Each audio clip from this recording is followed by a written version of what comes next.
Ketua Umum Partai Gerindra, Prasetyo Hadi, kembali menghembuskan sinyal partainya ingin mengubah sistem pilkada langsung menjadi pemilihan yang dipilih lewat keterwakilan parpol di DPRD. Alasan ongkos politik yang mahal, baik dari sisi calon maupun pemerintah sebagai penyelenggara pilkada, menjadi faktor utama partai milik Prabowo ini minta pilkada tak lagi langsung. Bupati, wali kota maupun gubernur itu ongkosnya sangat besar. Belum dari sisi negara ya, dari sisi negara dalam hal ini mengenai pembiayaan. Nah, inilah yang kemudian kalau kajian di kami internal Partai Gerindra, kami memang terus terang salah satu yang mengusulkan atau berpendapat bahwa kita berkehendak untuk mengembalikan sistem pemilihan kepala daerah itu melalui mekanisme di DPRD. Senada, Wakil Ketua MPR fraksi PAN Edi Suparno bahkan menilai usulan pilkada lewat DPRD sudah sesuai dengan sila keempat Pancasila. Menurut mantan Sekjen PAN ini, sejak pilkada dilakukan secara langsung, persoalan politik uang dan politik dinasti terus terjadi.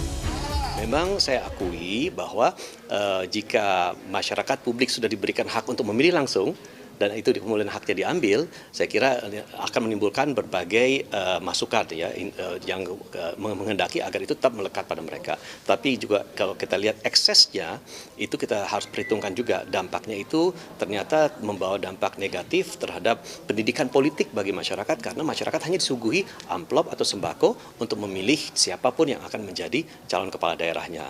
Dan jangan lupa juga, saya bicara sebagai pimpinan MPR, bahwa kalau kita bicara pemilihan secara keterwakilan itu ada dalam sila keempat dalam Pancasila kita, musyawarah untuk mufakat. Namun, usulan ini ditolak PDI Perjuangan. Partai pimpinan Megawati Soekarno Putri ini menilai pilkada melalui DPRD menghilangkan hak rakyat untuk ikut serta dalam tata kelola pemerintahan dan pembangunan di daerahnya. Buat kami aneh saja apabila hak rakyat hari ini untuk memilih pemimpinnya juga kemudian harus dikebiri. Padahal itu hak yang sangat dasar di negara-negara demokratis. Semua rakyat diajarkan untuk memilih pemimpin secara langsung sebagai bagian dari cara mereka untuk bisa mengekspresikan apa yang mereka inginkan. Desakan agar pilkada langsung harus diubah lewat DPRD pertama kali diusulkan Partai Golkar saat perayaan HUT Golkar ke-60 pada 12 Desember 2024. Dan usulan itu kembali digaungkan Ketua Umum Partai Golkar Bahlil Lahadalia di HUT ke-61 Golkar 5 Desember 2025 lalu. Bahlil bilang Golkar sudah lama mengkaji soal pilkada langsung yang dinilai menyedot energi, biaya besar, dan sering memicu konflik di daerah. Ia pun minta agar pembahasan RUU politik dimulai tahun ini. Khusus menyangkut pilkada Bapak Presiden, 1 tahun lalu kami menyampaikan kalau bisa pilkada dipilih lewat DPR saja. Banyak pro dan kontra. Tapi setelah kita mengkaji, alangkah lebih baiknya memang kita lakukan sesuai dengan pemilihan lewat DPR Kabupaten Kota. Biar tidak lagi pusing-pusing. Oleh karena itu kami memandang pembahasan RUU bidang politik seyogyanya bisa dimulai tahun depan. Usulan Bahlil ini disambut baik Presiden Prabowo. Menurutnya demokrasi yang baik harus mengurangi permainan uang agar jangan hanya kaum berduit yang menguasai politik. Prabowo bahkan menilai pilkada langsung adalah sistem politik yang meniru-niru negara lain. Yang disampaikan Partai Golkar berkali-kali harus kita pertimbangkan yang baik-baik. Demokrasi harus mengurangi terlalu banyak permainan uang. Demokrasi harus kita bikin minimal ongkos politik. Supaya nanti politik kita jangan ditentukan hanya orang-orang berduit.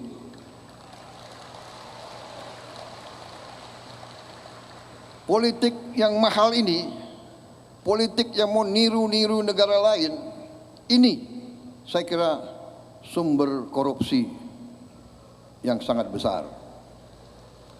Jadi saya sendiri condong, saya akan mengajak kekuatan politik, ayo marilah kita berani memberi solusi kepada rakyat kita.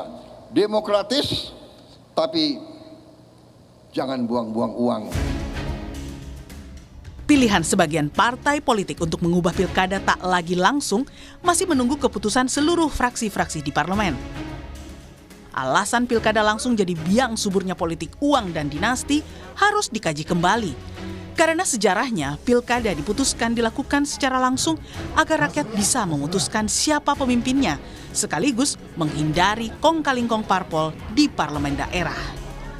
Tim Liputan, Kompas TV. Lalu tepatkah menghilangkan politik uang dan mengurangi beban ongkos pemilu yang besar? Satu-satunya dengan mengubah pilkada langsung menjadi pilkada melalui DPRD.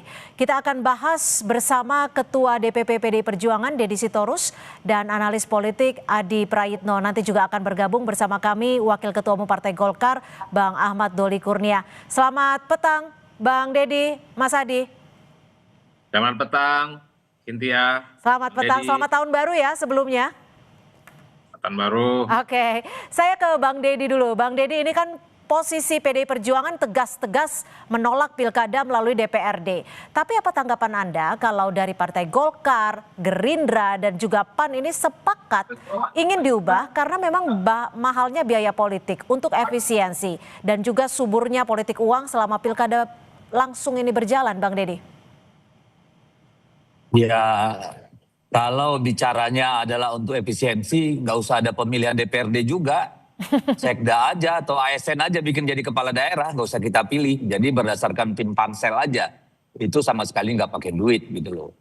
Yang kedua, usul ini disampaikan setelah koalisi pemerintah memenangkan pertarungan 1 tahun gitu. Saya yakin ini kalau diangkat sebelum pilpres, sebelum pileg, bubar tuh semua tuh. Jadi saya melihatnya begini, kita harus tanya dulu, pemborosan uang atau politik uang dari sisi mana? Kalau dari sisi penyelenggaraan, kalau pilkada itu ditaruh bersamaan dengan pemilu yang lain, baik pemilu kepala daerah langsung untuk DPR, DPRD, ataupun dengan pilpres, maka tidak ada biaya tambahan kecuali cetak surat suara. Yang kedua, kalau yang dimaksud adalah biaya paslon, ya termasuk money politik, ini menurut saya sih dosa partai politik. Pertama, salah satu yang membuat biaya besar bagi paslon itu adalah mahar partai politik. Saya punya pengalaman, 1 kursi itu bisa sampai 1 miliar, saya dengar 2 miliar. Itu partai politik yang bikin gitu loh. Kenapa partai politik lagi? Yang kedua, ambil contoh. Kalau semua partai mencalonkan orang-orang yang memang punya rekam jejak di bawah, maka kebutuhan untuk money politik itu dengan sendirinya akan hilang bahkan mengecil. Tetapi kan memang partai politik sendiri yang memilih orang-orang tanpa melatihkan rekam jejak. Akhirnya siapa yang punya uang itulah kan begitu tuh. Nah yang ketiga, money politik, inefisiensi, pemborosan segala macam, itu juga ada dampak dari penyelenggara dan pengawas pemilu termasuk penegakan hukum. Ini kan sama aja. Ya, lu yang berbuat, lu nyalakan orang lain, blaming the victim gitu loh. Oke, saya akan ke Bang Doli. Bang Doli, ini Golkar bisa dikatakan sebagai partai politik yang pertama kali memiliki ide awal di kali ini. Usulkan pilkada langsung diubah menjadi keterwakilan di DPRD. Tapi yang namanya usulan biasanya kan ada pro kontranya. Kali ini agak berbeda. Usulan Golkar ini langsung disetujui oleh Presiden dan juga parpolnya. Kalau Bang Doli, ini murni maunya Golkar atau gimana nih Bang Doli?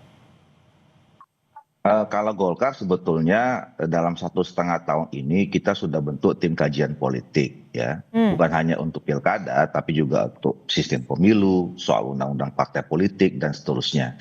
Intinya kita berkeinginan untuk menyempurnakan lah sistem politik kita, termasuk hulunya itu adalah sistem pemilu dan pilkada.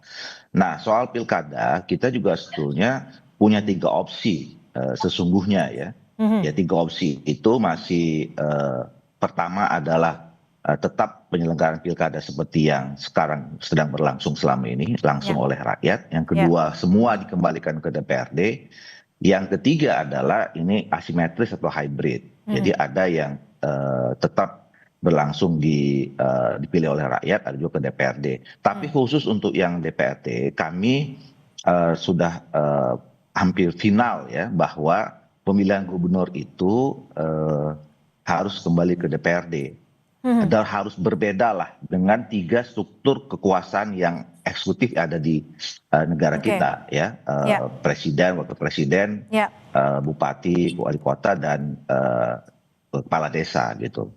Nah, yang kabupaten kota, nah hybridnya itu ya nanti ini sekarang kita sedang juga terus sebetulnya ingin menguji publik dan menyampaikan aspirasi. Nah, tapi dalam perjalanannya kemudian ada komunikasi politik ya antara ketua partai politik kami dengan ketua umum partai politik yang lain. Nah, kalau bicara kemudian soal juga, ya dalam perjalanannya, Bang Doli, maaf nih saya potong. Ini sudah ada komunikasi. Apakah mungkin bisa dilihat di layar ya? Ini ada foto di mana ada pertemuan, ada Pak Bahlil dan juga ada Pak Julhas dan juga ada Bang Dasko nih. Ini ngebahas itu langsung? Saya tidak tahu persis karena saya tidak ikut dan itu kan pertemuan beberapa hari yang lalu ya. Pak Bahlil nggak kasih bocoran? Saya teruskan dulu yang tadi. Ya. Nah, selain ada komunikasi politik dengan partai politik yang lain, kami kan kemarin barusan melaksanakan rapat pimpinan nasional ya. Nah, kami juga menyerap aspirasi pandangan dari masukan daerah DPD provinsi. Nah, sebagian besar menyampaikan memang kecenderungannya mendorong pemilihan kepala daerah itu kembali ke DPRD dengan catatan-catatan ya. Nah, catatan nanti kita diskusikan. Nah, kembali soal foto ini, nah saya mencari informasi. Nah, sebetulnya ini silaturahim biasa saja. Ada 2 hal yang dibicarakan. Pertama adalah bicara kemungkinan terbentuknya koalisi permanen, masih penjajakan koalisi permanen di periode ini. Kemudian yang kedua, masih terkait dengan soal isu undang-undang politik. Jadi karena memang kan informasi yang sudah kita dapatkan, kemungkinan di awal tahun ini sudah mulai bicara tentang pembahasan undang-undang partai politik. Jadi sudah mulai juga ada brainstorming dan sharing informasi berkaitan dengan itu. Jadi tidak spesifik soal pemilu, soal pilkada dan seterusnya. Oke, saya ke Mas Hadi. Mas Hadi, ini sejauh ini yang tegas menolak baru PDI Perjuangan. Apa yang Anda baca dari dalam tanda kutip ya, kekompakan beberapa parpol yang mendesak ataupun mengusulkan soal pemilihan kepala daerah kembali melalui DPRD? Ya, saya kira secara prinsip masing-masing partai memiliki sikap politik yang berbeda ya. Tapi saya membaca kenapa hampir mayoritas partai politik itu mendukung terkait dengan wacana pilkada oleh DPRD. Ini sepertinya semacam uji coba soal kemungkinan koalisi permanen yang beberapa waktu yang lalu itu sempat dibangun ya. Ini semacam test case, kira-kira siapa saja yang bisa diajak kerjasama dan batu-batu kekuatannya itu bisa diukur dari case to case seperti soal pilkada DPRD ataupun tidak. Itu yang pertama ya Mbak. Yang kedua, kalau kita mau jujur sebenarnya kan beberapa waktu yang lalu ada putusan dari Mahkamah Konstitusi bahwa pilkada dengan pemilu itu satu rumpun, tidak bisa dipisah. Kalau pilkada itu dipilih oleh DPRD itu artinya pilkada itu berbeda dengan pilpres dan pileg yang dipilih secara langsung. Dan inilah mesti dibaca secara konstitusional bahwa putusan MK itu kan final and binding dan kemudian putusannya itu tidak bisa dibantah oleh siapapun. Jadi inilah yang kemudian belakangan ini menjadi diskursus yang cukup luar biasa ya. Kenapa? Ya khawatir putusan MK itu tidak diikuti dengan keputusan-keputusan politik yang lainnya. Nah tapi secara prinsip ya kalau argumentasi pilkada itu oleh DPRD karena efisiensi politik uang, ya saya kira kan sangat gampang ya. Misalnya efisiensi dari segi penyelenggaraan. Ya misalnya dari rekayasa TPS itu ya ditambah jumlah pencoblosnya kan selama ini kan TPS misalnya cuma 300 bisa ditambah 1.000 orang gitu per tiap TPS dan misalnya pemilunya itu pencoblosannya mulai dari jam 7 bisa sampai sore atau jelang maghrib. Jadi kalau alasannya efisiensi sebenarnya masih ada pilihan-pilihan lain seperti itu ya Mas Hadi ya? Agak mudah sebenarnya atau misalnya mulai digagal soal e-voting ya itu kan lebih sederhana dan lebih memudahkan terkait dengan hal ikhwal teknis dan administratif penyelenggaraan. Nah terkait dengan politik uang mahar politik itu kuncinya di partai politik karena hampir semua kontestan politik di pilkada ya mostly hampir bisa dipastikan dari partai. Kalau partai mengharamkan politik uang, kalau partai itu mengharamkan mahar politik, ya biaya politik itu bisa ditekan. Cuman kan problemnya publik juga tahu bahwa kalau musim pilkada, musim pemilu itu kan semacam musim semi, bagaimana partai itu ya memang sedang berlomba-lomba untuk mengumpulkan logistik lah. Artinya saat ini yang menjadi pertanyaan adalah apakah ini mutlak terkait soal efisiensi atau memang justru kemunduran dari demokratis. Kita akan bahas selepas jeda, tetap bersama kami di Kompas Petang.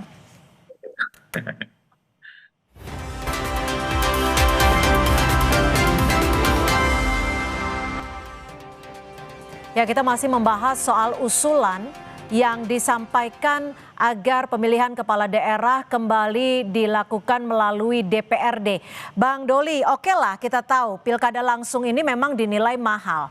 Tapi apakah biaya demokrasi ini layak sebenarnya dipangkas? Apakah Golkar juga sudah tanya langsung ke konstituen di daerah-daerah soal usulan ini? Nah itu, jadi kita sekarang kan sudah punya opsi-opsi. Walaupun kemarin hasil rapimnas seperti itu. Nah, langkah berikutnya adalah ya kita akan komunikasikan kepada seluruh stakeholder ya, baik partai politik, kemudian ya masyarakat sipil, kampus, kelompok akademis. Nah, nanti ini yang kita akan, karena kan endingnya ini semua kan dalam pembahasan undang-undang yang sebetulnya sudah kita tunggu dari beberapa waktu yang lalu. Nah, tapi maaf saya potong lagi Bang Doli, ini kan sebenarnya amanat reformasi loh. Loh, iya makanya ini saya baru menjelaskan itu ya, bahwa kita sebetulnya harus menjaga dua prinsip sebetulnya. Selama ini kan yang dikemukakan adalah efisiensi ya, terus kemudian biaya politik yang tidak boleh tinggi gitu. Nah ini pun juga dibagi dua ya, biaya penyelenggaraan dan kemudian biaya politik lain-lainnya itu. Ini yang kemudian jadi problem menurut saya selama ini. Kalau biaya penyelenggaraan, kalau memang kita semua sepakat ini pemilihan langsung, ya no isu sebetulnya mau berapa biayanya. Nah tapi kalau kemudian kita berpikir perlu ada efisiensi, saya kira juga bagus juga. Nah saya setuju tadi misalnya kalau semua partai politik punya kesadaran bahwa urusan politik ini nggak harus selalu identik dengan soal biaya yang terlalu tinggi. Nah itu juga nanti kita harus bicarakan tentang baik sistemnya maupun juga undang-undang partai politiknya. Nah itu satu sisi. Bandul yang lain adalah soal demokrasi, ya sistem demokrasi yang harus dipertahankan. Gitu. Ini yang harus kita cari titik temunya nih, jangan dipertentangkan antara efisiensi dengan soal biaya, dengan soal demokrasi. Nah ini kan baru apa namanya ya, opsi, baru kemudian kajian dan segala macam. Jadi gini, kalau kami misalnya sekarang sudah punya apa namanya kajian lanjutan. Ketika misalnya disepakati DPRD, bagaimana tetap menjaga keterlibatan publiknya misalnya. Jadi artinya dipertemukan dengan sistem itu yang tadi menyeimbangkan antara efisiensi dengan demokrasi. Oke, kami tangkap. Nah, sisi lain saya kira kita harus juga berpikir kalau kemudian kita memilih pada akhirnya nanti pemilihan langsung, bagaimana supaya biaya politik itu rendah. Oke, kami tangkap Bang Doli. Ini penting. Jadi jangan kita bicara nolak ini nolak itu, tapi kita nggak punya solusinya. Dua-duanya juga problem sebetulnya, baik yang soal biaya tinggi maupun dengan soal demokrasinya gitu. Bang Deddy, saya ke PDI Perjuangan. Kalau Bang Deddy ini melihatnya apa sih sebenarnya yang dilakukan Partai Golkar dan juga sejumlah partai lainnya yang setuju agar pemilihan kepala daerah melalui DPRD? Apakah ini memang murni efisiensi atau ada kepentingan jangka panjang 2029 mungkin? Ya saya lebih cenderung ke arah kepentingan jangka panjang ya, konsolidasi kekuasaan. Apalagi ketuanya Bung Doli ini kan pernah ngomong koalisi permanen, ini kan kelihatan dari satu sisi ada upaya untuk mempertahankan kekuasaan jangka panjang. Tapi mari kita bedah satu-satu lah. Misalnya anggaran yang begitu besar di tingkat penyelenggaraan. Tadi saya sudah sampaikan, kan ini bisa digabung dengan pemilu lain. Apakah dengan pemilu DPRD sebagaimana diputuskan MK atau digabung dengan Pilpres. Jadi penyelenggaraan hari yang sama ya. Lalu kemudian yang membedakan cuma tambahan surat suara, kan misalnya begitu.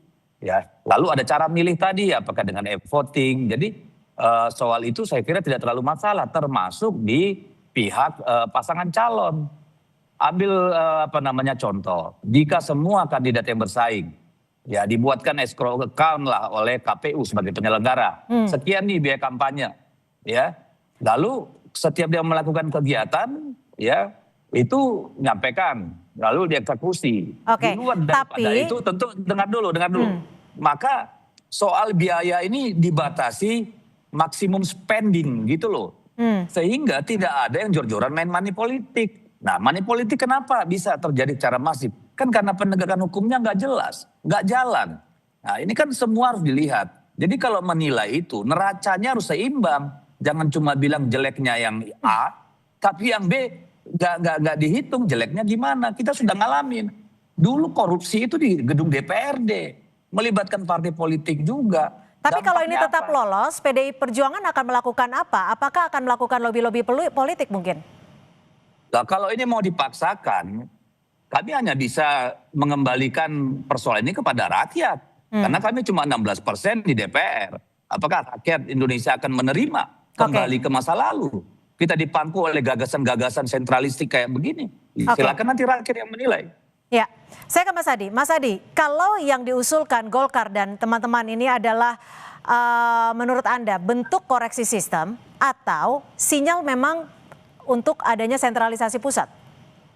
Ya kalau saya secara prinsip pilkada langsung bahwa layak dievaluasi iya soal politik uang, tentang mahar politik, termasuk juga soal biaya penyelenggaraan yang menurut saya juga terlampau mahal, saya kira sangat layak untuk dievaluasi. Tapi kan jawabannya kan tidak harus mengembalikan pilkada oleh DPRD. Apalagi kan kita tahu soal trust publik ke DPRD itu kan cukup rendah. Karena begitu banyak misalnya keputusan-keputusan politik yang dibuat oleh DPRD dan bahkan DPR pusat itu kan seringkali tidak pernah melibatkan rakyat.